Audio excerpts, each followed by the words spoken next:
Hello and welcome to the Green Canary. Today on the pod, we're going to be talking about a landmark court case in Tasmania which saved an iconic Tassie forest and which may save many more forests elsewhere. We're also going to be talking about a new wave in renewable energy. Emphasis there on the word wave. Great pun. Yeah, Good gives you a job. bit of a clue, doesn't it? Thank you, Elfie. And we'll also, because we have to, because we secretly like to, but we don't want to bog you down in it, but we have to talk a bit about politics, don't we, Elfie? Because they are still debating the great big climate bill right now. And right at the end of the pod, we're going to talk about a bunch of totally stupid stuff that should never be built. It is absolutely shocking how many of those proposals are actually out there. Anyway, there's all that and more on the pod today. I am Ant Sharwood. I'm a little bit fluey, so excuse my voice, but I'm joined as ever by Elfie Scott. And Elfie, you tell me you've been counting your calories very closely so that you can go to Germany and Portugal, which you are in coming weeks, and pretty much, as I understand it, eat both countries. Yeah, that's pretty much what's going to happen. Look, I'm not exactly calorie counting, but I'm trying to not drink as many frappuccinos as me. offered. Yes, exactly, because you offered me one before we walked in, and I was like, you know what? No, because that's 2 sausages in Germany, I assume, Yeah, the great calorie equalizer. It's probably a Kransky for a frappuccino. I'd say that's a pretty well established Is that the culinary trade-off? equation. Yeah. But let us talk about the green news this week. That is the news that extends beyond frappes. Elfie, what you got for us? All right. Well, this is some interesting renewable energy news. Basically, Melbourne company Waveswell has, for the first time ever, successfully generated electricity using the power of ocean waves. This is really fascinating. I wish we could show you the photo, but basically, imagine like a sort of Dalek type unit from Doctor Who. It's kind of like a weird building, basically. I saw more of a sort of floating public dunny. You know, Oh, but yeah, no, I can see that. just one of those old-fashioned big concrete ones in kind of parks near some sad beach somewhere. Well, okay, so it's either a toilet or a robot, but basically this unit was sitting in the Bass Strait to generate power for King Island's local energy grid. The CEO of Waveswell Energy, Paul Geeson, said that they've been focused on this trial for months now, and they have finally accepted the electricity Hydro Tasmania as suitable for the grid, which he says is a really important achievement. Basically, it works by mimicking a natural blowhole. So when waves come up against this column, it pushes air into a turbine, and then that converts energy into power.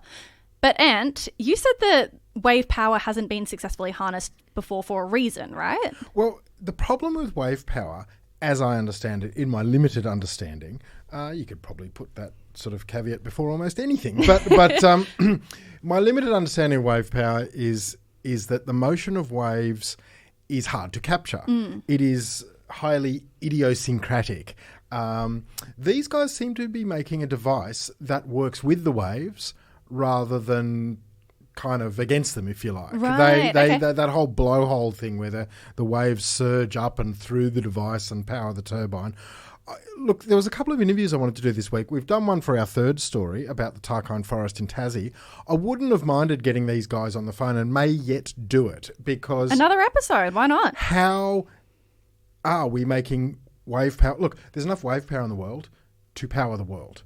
Many, many, many times over. The problem is harnessing it because, as I said earlier, of the idiosyncratic nature of the movement of waves. I think these Aussie guys, these Melbourne-based crew from Waveswell, might be having a bit of a breakthrough here, and it's worth following up. Yeah, absolutely. All right, well, we'll do that in the coming episodes. But for the moment, this one unit that they have created can make enough energy for 200 homes. So it's a start.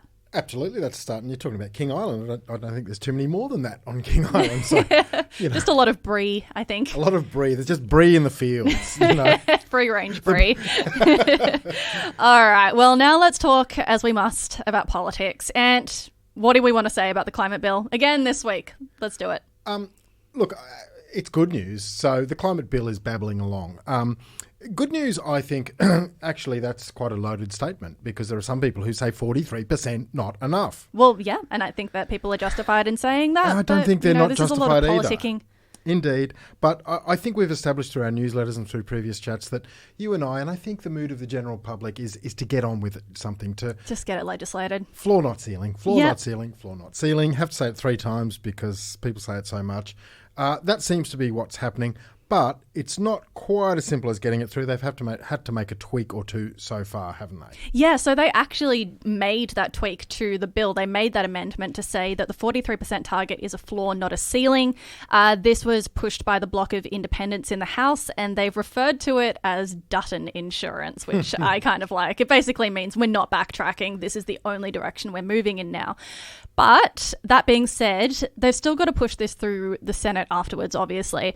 And the Greens and David Pocock have called together for what is called a climate trigger. And basically that means that in the EPBC Act, the Environmental Protection and Biodiversity Conservation Act. Got there. Oh, God. Well played. It basically is an amendment to that to say that the Environment Minister has to consider the impacts on climate change before approving new fossil fuel projects. So whether or not that actually ends up in the bill is very much yet to be seen, but it looks like Labor are definitely being pressured in the Senate to do so. Yeah, and there was a bit of argy-bargy between Bant and Albanese this week, wasn't there? There was Bant said, look, I never said you can't have any new fossil fuel projects. Yeah, because Albanese kind of misrepresented this, right? Did misrepresent that. And Bant said, hey, I never said that you said, no, anyway, no new fossil fuel projects. What I said is, if you're going to have them, we've got to have a better mechanism to assess them, which is the climate trigger. So that's kind of where we're at. We're at this legislation being tweaked. Whether it actually ends up in the upper house with the climate trigger as part of it remains to be seen. But it's week 2 and let's keep monitoring it. Yeah, I mean, it's another sitting week. I think there's going to be a lot more headlines about it. There certainly will be, but let's move on. Let's talk about a really good piece of news, something that has come full circle, or that certainly has moved along in a significant way, and that's the Tarkine. Now, the Tarkine is the temporary. Well, you see, if the miners had their way, it would have been a temporary forest. Well played. Thank you. But it's the temperate rainforest. I believe it's Australia's largest temperate rainforest in northwest Tasmania. I could get into some weather boring stuff about why it's a temperate rainforest there, meteorologically speaking, but I won't. Resist. I'm resisting. I'm biting my hands. I'm doing everything I can. But basically, look, there's been a mine there for years in the Tassie town of Rosebery. Indeed, the town only exists for the mine. It's an old zinc and tin mine, and it's been owned by the Chinese state-owned group MMG. They had to build a tailings dam. A tailings dam is basically a dam in which you chuck all the toxic sludge, and Sussan Ley gave it the green light in May 2022. It was given the green light. That has been overturned in the federal court, and we covered that in our newsletter last week. Now, the reason this is significant is something I actually discussed with the Bob Brown Foundation today, and maybe before we say anything more on the issue, we should run that interview. Yeah, it sounds fascinating. I'd love to hear it. So Adam Burling from the Bob Brown Foundation, last week when this result came through, Bob Brown himself said the following thing. He said, "This is huge. It is a judgment of environmental law which will extend beyond Tasmania's Tarkine/Tarkine forest and its threatened wildlife to threatened environments all across Australia." So, Adam, before we get into the nitty-gritty of this actual issue, do you think that what we see here could potentially be a precedent in law when they're assessing all sorts of developments across Australia going forward? Well, it could very well be. What's significant about this is that the court found that the precautionary principle was to be upheld in this case. The fact that there wasn't enough work done on the science around the Tasmanian masked owl and the potential impact on its habitat. So if that's transferred to other cases, you'll see the developments have to take better care and do more on-the-ground work in regards to protecting endangered species, and particularly making sure that projects don't have an impact on their lives. It just seems remarkable to me that wouldn't already be the case. But there it is. That's what happened. So why don't you explain to our listeners just a little bit about the background to this case? We are talking about the Tarkine forest. We are talking about a tailings dam that the Chinese state-owned entity MMG was going to build to dispose of a bunch of pretty toxic waste that was associated with its zinc and tin mine near the Tassie town of Rosebery. The dam was going to be built. Sussan Ley gave it the green light back in May. You have had that decision upturned. That's what happened in the federal court last week. Tell us about the area and how it happened. So the area is 145 hectares of ancient Tasmanian rainforest. It's got spectacular old growth trees from myrtles, giant eucalypts. It is really a place of wonder. And what's been proposed is that the mining company MMG wants to pump its waste across the nearby river, the Pieman, and dump it into a tailings dam. And what happened, the first process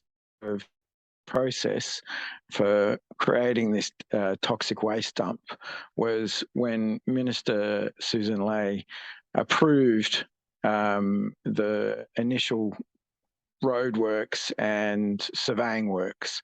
So they, as part of the setting up of construction of the dam, Minister Ley approved 14 k's of roads and clearing for 165 drill sites.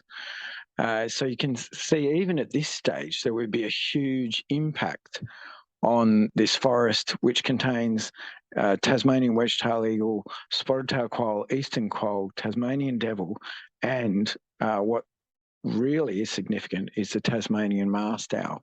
So the beautiful masked owl, which we had a picture of in our newsletter last week. It's a stunning creature.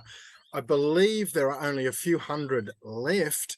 And it was one of the citizen scientists, was it not, associated with the Bob Brown Foundation, who actually found a pair of them there and said, "Nah, no way are we going to endanger these guys." Is that what happened?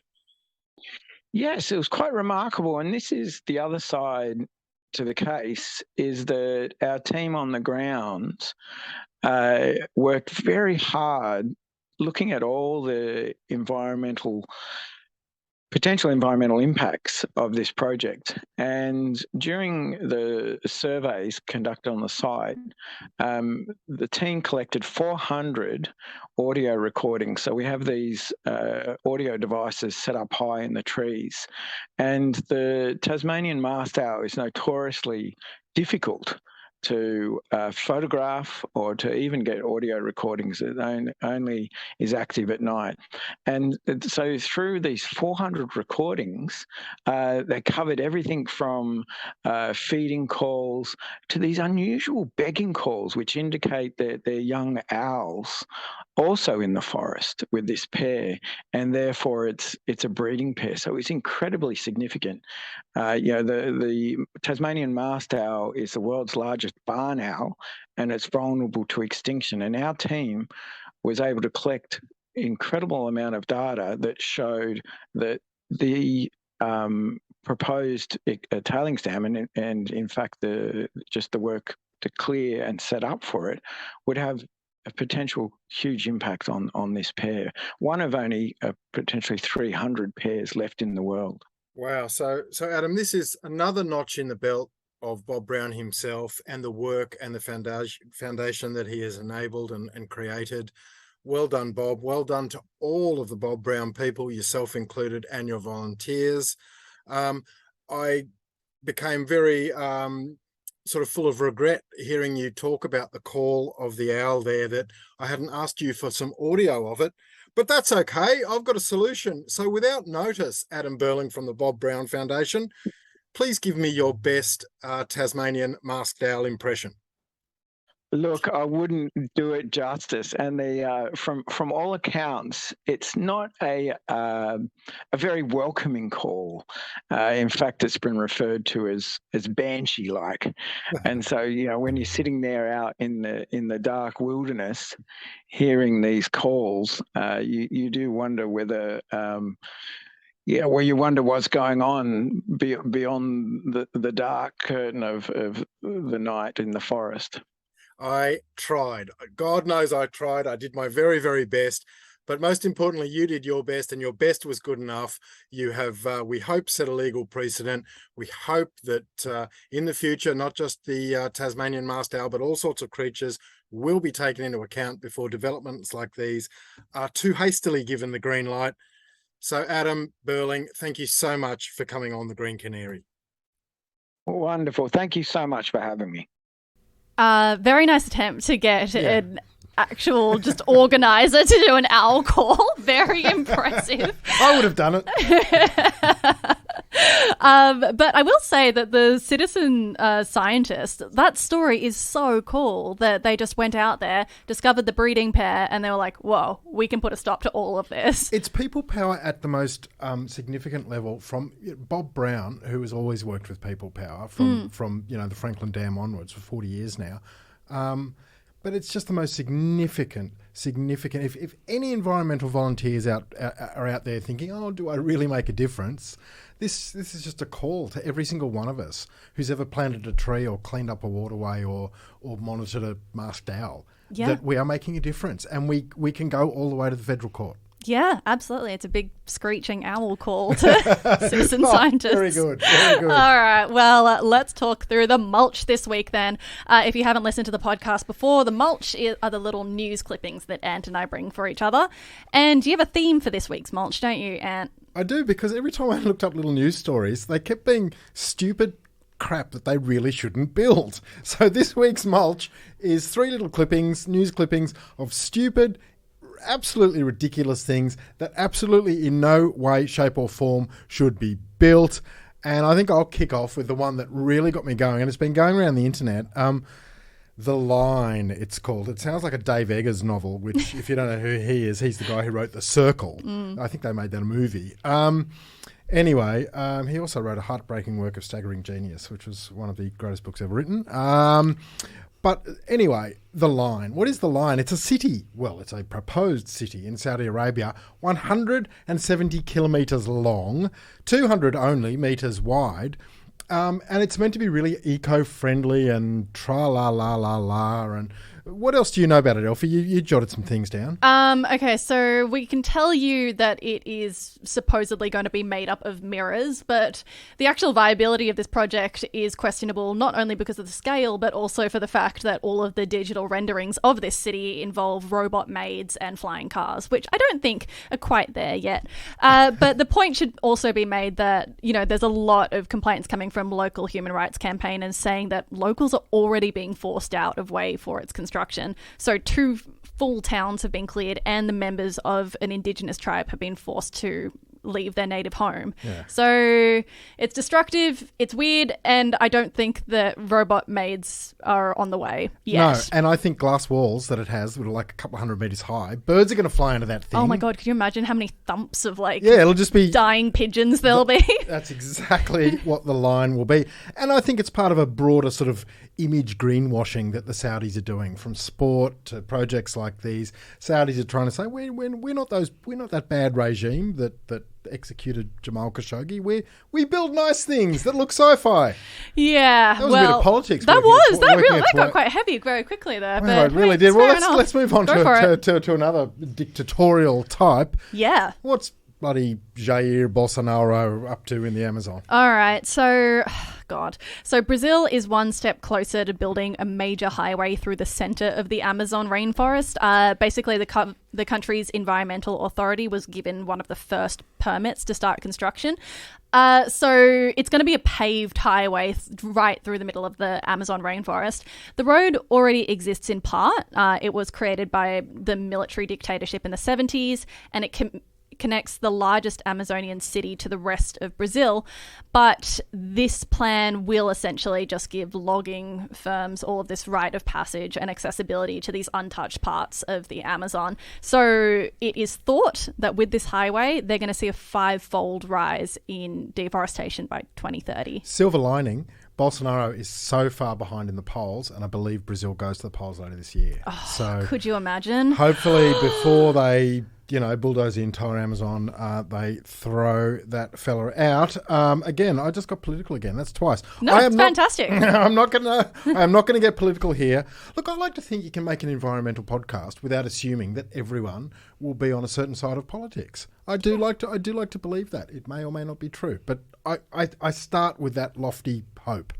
It is lofty, isn't it? All right, tell me about another thing that shouldn't happen, please. Okay, third thing that shouldn't happen, stratospheric aerosol injection should not bloody happen. It is, in very, very simple terms, called dimming the sun.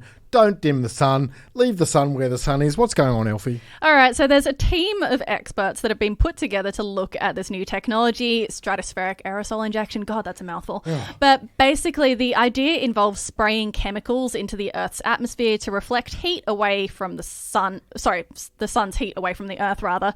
And the idea came from volcanic eruptions, because when we see those, we tend to see a temperature drop, but also it's relying on a huge amount of chemicals to go into the atmosphere, which would shockingly change the way the world's weather patterns work. There's so many reasons this shouldn't happen. Spray 1 billion airborne cane toads into the stratosphere and see what happens. That should work. Yeah, I don't see an issue with that. Look, there are so many reasons that this shouldn't happen. Basically, it will change the weather patterns, like I said. It could also change tropical disease patterns around the world. They're saying that, more wetness equals more malaria. That could change. And also the rapid shock of literally changing the Earth's climate would cause thousands of species to die out. So this is not a great idea, straight up. If it came down to an apocalyptic scenario, we would probably have to use something like this, but let's just leave it for the moment. We could be custodians of the earth on which we live rather than tinkerers with it. Yeah, I think that's a great way to put it. And speaking of custodians, let's wrap up this podcast, shall we? Yeah, let's do it. So as always, we would like to acknowledge the traditional custodians of the land on which we're recording, the Gadigal people of the Eora Nation. We'd like to pay our respect to elders past and present and acknowledge that this land was stolen, never ceded. Thank you, Elfie. And I just would like to give my weekly reminder to say to email hello@thegreencanary.co. Something magical will happen when you do that. You will get Australia's chirpiest environmental newsletter into your inbox. Chirpiest, there you go. I meant to call out some of the people who subscribed last week. I'm sorry to those, but I'll call a few of you out next week. And of course, have a chat to us on social. We all had a good chat this week on Twitter, where we are at Green Canary Pod. We are at Green Canary Media on Instagram. And before we go today, I want to say have a great trip, Elfie, in Europe. We'll see you back in 2 or 3 weeks. Thank you. And also, for those of you who are disappointed, and I know that's all of you, that you didn't actually get to hear the Tasmanian masked owl, our genius producer, Morgan, has found a little bit of audio. So let's go out with a bit of slightly spooky screeching, it must be said. We usually do anyway, it's all right. It's no different from the way Elfie says bye. Of the Tasmanian masked owl. Owl. Bye. Bye.